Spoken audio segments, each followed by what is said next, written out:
Rencontre avec Reine Lenné-Lanfort, artiste peintre. Une famille d'artistes sur plusieurs générations. Ça a commencé par Victor Lenné, son grand-père, école de Barbizon. Il a connu Charles Jacques, François Millet. Ensuite, son père, Marcel Lenné-Lanfort, était officier de marine marchande. Il peignait aussi, admirablement.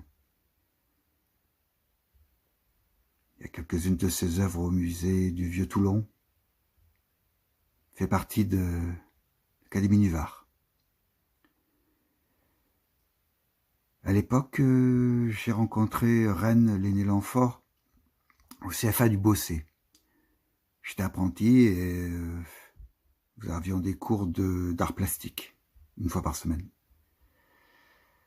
Avec un ensemble d'élèves issus de plusieurs professions mélangées. Photographe, bijoutier, peintre en lettres, etc. Et elle a vu mes dessins. Et elle m'a demandé d'en amener d'autres. Bon, je vais amener d'autres dessins, d'autres gouaches. À cette époque-là, j'avais découvert depuis quelques années Vincent van Gogh, à travers la lecture d'un ouvrage à la bibliothèque municipale de Toulon, car les livres étaient très chers à cette époque-là. Je n'avais pas les moyens de me les payer, donc je l'empruntais une quinzaine de jours. Et je m'étais inspiré de son travail de dessinateur avant tout, et plus tard de peintre. J'avais lu sa biographie. Elle m'avait bouleversé, et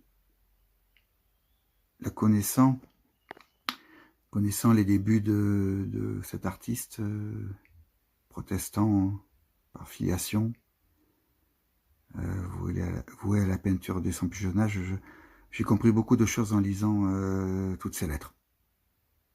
Bon. J'ai compris que je serais peintre et je ne serais que cela. J'ai travaillé beaucoup dessiné, beaucoup peint. Et cette professeure d'art plastique, Reine Lenné-Lanfort, m'a encouragé fortement à poursuivre ma vocation. Malgré que j'avais comme métier la photographie. Un gagne-pain, comme on dit. Si c'était que de gagner le pain, je l'ai gagné depuis longtemps. Mais il n'y a pas que le pain. Il y a tout le reste. Le logement, etc. Elle a toujours été très enthousiaste pour mes travaux. On s'est perdu de vue après mon apprentissage pendant quelques années. J'étais parti sur Paris.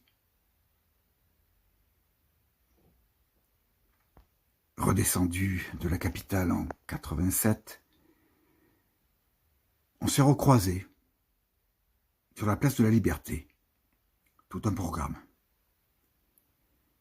Et elle m'a proposé gentiment de louer son atelier, enfin l'atelier de ses parents et grands-parents, au quartier des Routes, à Toulon. J'ai dit oui, ça m'intéresse, parce que je ne sais pas où aller. Hein. J'ai besoin d'un atelier, et chez mes parents, c'est trop petit, je ne peux rien faire. Et donc, on est monté ensemble dans sa petite voiture, une Fiat 500 minuscule. Et j'ai découvert cet atelier. Bon, il était en mauvais état, elle n'avait pas les moyens, son petit salaire de prof d'art plastique à l'époque, de faire les travaux.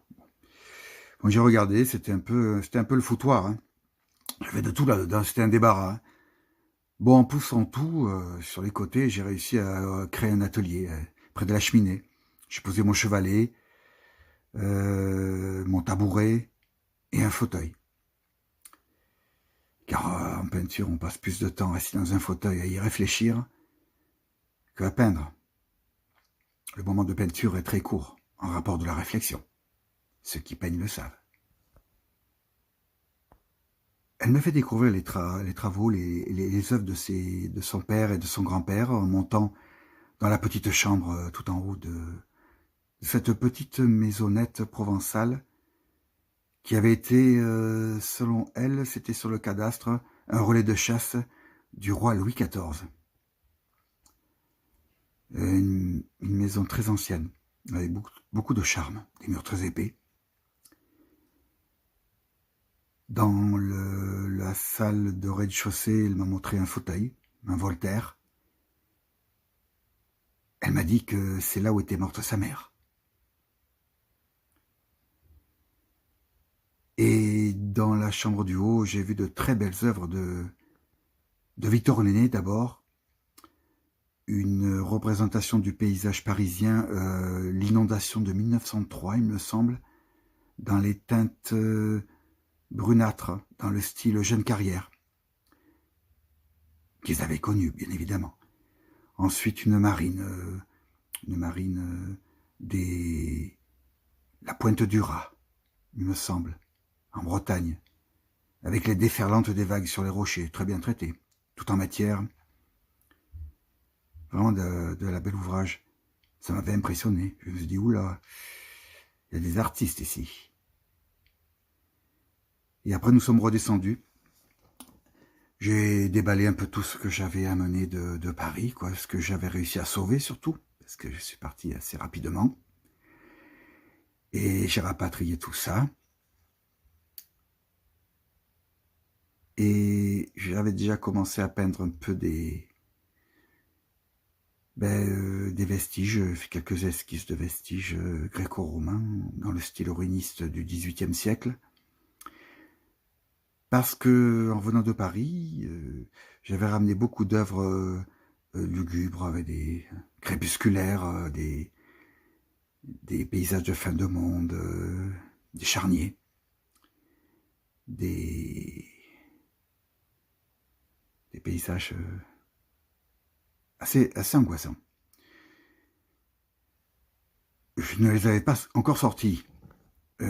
J'avais juste présenté sur mon chevalet un vestige gréco-romain qui fait partie de la collection de Robert Vitton, le poète d'ailleurs à Paris. C'est un tableau qu'il m'a acheté lorsque j'étais en difficulté financière, je le remercie. Pas facile de quémander. Bon. Et elle m'a dit, oh, j'adore ta peinture, j'adore le moelleux de tes arbres, contrasté avec les empattements, la force des murs, des colonnes. Bon, tout ça a été pensé et réfléchi. Ouais. Et après, j'ai montré, tiens, je vais te montrer ce que je faisais à Paris. Elle ne connaissait pas du tout. Je lui ai sorti un tableau, je l'ai posé sur le chevalet, à la place de l'autre. C'était le Dernière demeure. Ben, elle s'est mise à pleurer. J'étais un peu gêné. Elle m'a dit, c'est toute ma vie. Je compris plus tard pourquoi elle m'avait dit cette phrase-là. En voyant l'état de délabrement de ce lieu qui avait abrité deux beaux artistes. Voilà, le manque de moyens, le manque de reconnaissance. Et oui, ça finit comme ça. Ensuite, de nombreux mois plus tard, nous nous sommes revus régulièrement, hein, le passé à son cabanon, je dirais. Moi, j'y étais tous les matins. Je venais de Toulon, du Champ de Mars, où j'habitais, chez mes parents. Je partais à pied, en coupant par le Bas-Faron. Et j'arrivais au niveau du quatre chemins des routes. Et j'ai vu un bâtiment, l'Octroi de Toulon, un vieux bâtiment qui servait de passage douanier à l'époque. certainement des marchands qui venaient d'Olioul, passant par le... je me souviens plus du nom. Le Mont-Com, voilà. Mont-Com, puis la redescente. Et je l'ai dessiné, j'ai fait un petit dessin à la plume aquarellée, voilà. Bon. Et Reine l'aînée, quand elle l'a vu, elle m'a dit ben Patrick, on voit là toute ta sensibilité. Voilà. Après, nous avons évoqué les histoires de Toulon, et notamment l'histoire du peintre José Mange, qui était souvent invité chez les Lenné-Lanfort, Victor Lenné, à manger le dimanche, un aioli. Et elle m'a raconté qu'il était venu avec un aioli. Il a dit « Oh, moi je me charge de vous faire l'aioli. Je la mets dans mon mortier. Et vous, ben, vous vous occuperez du reste. » Et il est venu un dimanche matin. Elle m'a raconté qu'il avait posé ça sur la table. Il y avait un torchon dessus. Et il avait enlevé le torchon. Et l'aïeul, il était tout bleu. Ça a bien fait rire toute l'assemblée. Et ben, ils l'ont mangé, hein, parce qu'il avait oublié de bien nettoyer le mortier avant. Il avait broyé des pigments, peut-être un bleu de Prusse, quelque chose de très colorant. Et ils ont mangé l'aïeuli bleu. C'était rigolo. Il était venu avec sa femme, Marguerite, dite Guite. Guite mange. Donc plus tard, j'ai appris quelques anecdotes à la galerie Michel Estade, à Toulon. Il y avait une personne, Michel m'a présenté une personne, c'était la petite fille, je crois, du docteur Mistral. Il était collectionneur d'œuvres de José Mange, il l'a soutenu à l'époque, il est sur des photographies d'ailleurs, avec le peintre Simon Segal, le jeune peintre Simon Segal. Et il lui avait acheté en totalité au moins 200 œuvres. Et cette petite fille, ben, elle avait tout revendu à un marchand. Une somme dérisoire. Même Michel Estade en avait souri. Mais bon, les gens ne se rendent pas compte de la valeur des choses, surtout en passant plusieurs générations. Et elle nous avait parlé de Guite, surtout de Marguerite. Tout ce qu'elle avait réussi à nous dire, c'est que elle était moche. Pff, ouais. Et après, ben c'est tout. Ben voilà, rien. Bon, on voit un peu le niveau. Voilà, bon, ça c'est une petite anecdote. Il y en avait une autre aussi. Il avait été invité chez des gens, je crois que c'était au Cabrin, je me souviens plus où, près des plages du Mourion. Il avait été invité à manger, et dans la petite bourgeoisie toulonnaise, confortable, et pour peindre un paysage qui s'étalait devant la maison, par-dessus les falaises. Et après manger, il était resté toute l'après-midi sur un banc à contempler le paysage. Et un des invités était venu à lui, il lui avait demandé « Vous ne peignez pas ?» Il avait dit « Moi, on ne me commande pas. » C'est tout José Mange. Un homme libre. Ça, il a été libre. Et seul.